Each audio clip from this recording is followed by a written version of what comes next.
नमस्कार मित्रों, स्वागत है आप सभी का हमारे YouTube चैनल मेरी बातें याद रखना में। दोस्तों, आज जो कहानी हम लेकर आए हैं ये कहानी है 3 शौहर 3 तलाक, रोशनी की दर्द भरी कहानी।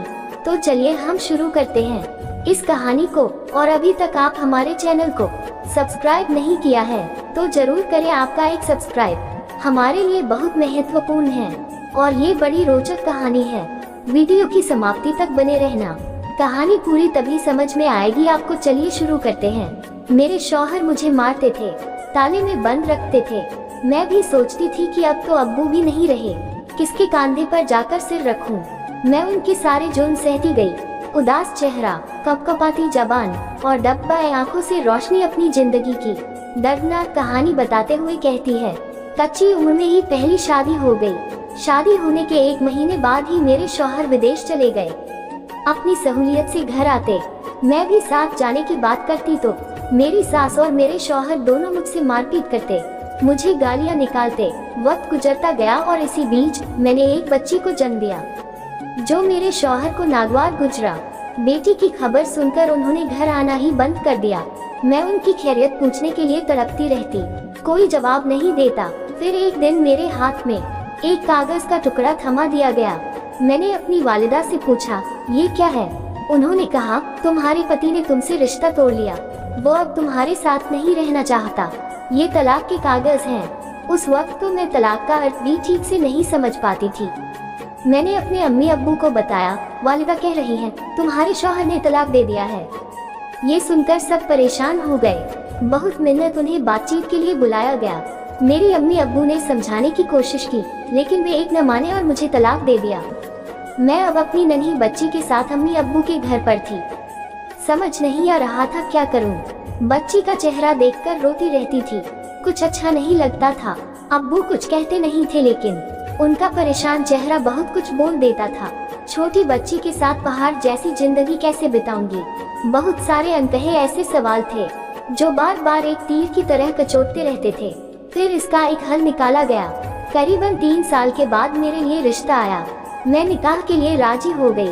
दिल में फिर एक उम्मीद थी कि इस बार अच्छे से घर गृहस्थी जम जाए तो पिछले सारे जख्म भर जाएंगे।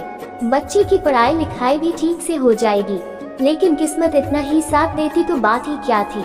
शादी के बाद कुछ वक्त ही गुजरा था कि एक अचानक से एक औरत सामने आकर खड़ी हो गई। मेरे शौहर को अपना शौहर बताने लगी। साथ में 3 बच्चे भी थे। उनकी बातें सुनकर मेरा सिर चकराने लगा। वे पहले से शादीशुदा थे, 3 बच्चों के बाप थे। मेरे हलक से ये बात नहीं उतर रही थी। वो महिला मेरे सामने हाथ जोड़कर रोने लगी, मुझसे अपना शौहर मांगने लगी। मुझे समझ नहीं आ रहा था जिंदगी ये कौन सा खेल खेल रही है। उस औरत ने फफकते हुए बताया किस तरह उसके शौहर ने धोखा देकर मुझसे शादी कर ली।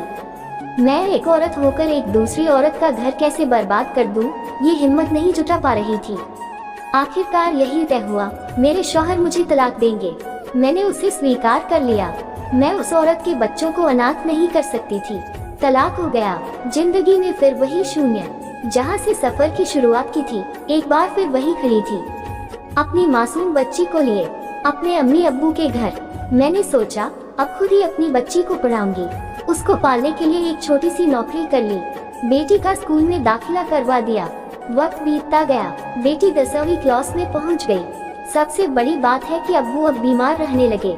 माँ ने बिस्तर पकड़ लिया। बेटी जवान थी, उसकी शादी के लिए कई रिश्ते आने लगे। एक अच्छा रिश्ता देखकर हमने उसकी शादी कर दी। अब अब्बू को मेरी चिंता सताने लगी। अब्बू ने तय किया कि फिर शादी कर देंगे, वरना मैं किसके सहारे जिंदगी काटती। कई रिश्ते आने लगे। फिर एक रिश्ते अब्बू को पसंद आया और मेरा निकाह हो गया। मेरे होने वाले शौहर ने मुझे खुश रखने के कई वादे किए। एक बार फिर उम्मीद मेरे घर का रास्ता टटोलते हुए आई। मेरे शौहर की पहली पत्नी की मौत हो गई थी और पहले से 3 बच्चे थे, जिसमें से एक बच्चे की उम्र 38 साल, एक की 35 साल और एक की 22 साल थी। निकाह के बाद मेरे शौहर ने मेरी नौकरी भी छुड़वा दी। जैसे ही मैंने नौकरी छोड़ी, इन्होंने मुझे परेशान करना शुरू कर दिया। मुझे घर से पैसे लाने के लिए मजबूर करने लगे। 2 साल के बाद मेरे अब्बू की मौत हो गई और इधर मेरे शौहर ने बात बात पर मुझे मारना शुरू कर दिया। गालियां निकालना तो एक आम बात हो गई थी। मुझे घर में बंद कर देते थे। बाहर कहीं जाना होता तो मुझे ताले में बंद करके जाते थे। तरह तरह के जुल्म मुझ पर करने लगे। मैं भी सोचती थी कि अब तो अब्बू भी नहीं रहे, किसके कांधे पर जाकर सिर रखूं। मैं उनके सारे जुल्म सहती गई। फिर एक दिन मेरे शौहर ने मुझे मारा, मुझे घर से निकाल दिया। मैं रोती बिलखती अपनी अम्मी के पास पहुंची। मैंने कई बार अपने शौहर से बात करने की कोशिश की। उन्होंने कहा कि ठीक है, 5 लाख रुपए घर से ले आओ, फिर तुम्हें रख लेंगे। मैं इतने रुपए कहाँ से लाती। एक बार मेरे बहुत मिन्नत करने के बाद मेरे घर पर आए और मुझे वहीं मारने लगे। मैं अब परेशान हो चुकी थी। मैंने पुलिस का सहारा लिया, लेकिन वहाँ भी इन्होंने पुलिस को पैसे खिलाकर मामले को खत्म करवा दिया। फिर मैं महिला थाने गई और वहाँ शौहर के खिलाफ शिकायत दर्ज करवा दी। 10 महीने तक तो उन्होंने तामीर ही नहीं किया। फिर कोर्ट में बताया कि वे मुझे तलाक दे चुके हैं। मैंने पूछा, जब मैं वहाँ मौजूद ही नहीं थी तो मुझे तलाक कैसे दे दिया। खैर, जज साहब ने पूछा, क्या तुम साथ जाना चाहती हो। मैंने हामी भर दी। मैं अपना घर बसाना चाहती थी, लेकिन मेरे पति कोई बहाना बनाकर वहाँ से खिसक लिए। तारीखें मिलती गईं। मैंने शरीयत अदालतों से भी गुहार लगाए कि मेरा शौहर किसी तरह वापस दिला दो। उन्हें कोई समझाए कि तलाक इस तरह नहीं होता है, लेकिन मदद के लिए कोई आगे नहीं आया। बहरहाल मुकदमा चल रहा है उस तलाक पर जिसका मुझे इल्म भी नहीं।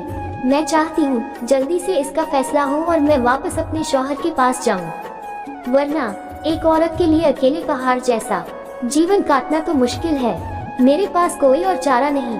तो दोस्तों, ये कहानी आपको कैसी लगी मुझे कमेंट बॉक्स में जरूर बताना। और अभी तक हमारे चैनल को सब्सक्राइब नहीं किया है तो सब्सक्राइब जरूर करें। मिलते हैं अगली कहानी में। तब तक के लिए आप सभी को जय श्री कृष्णा।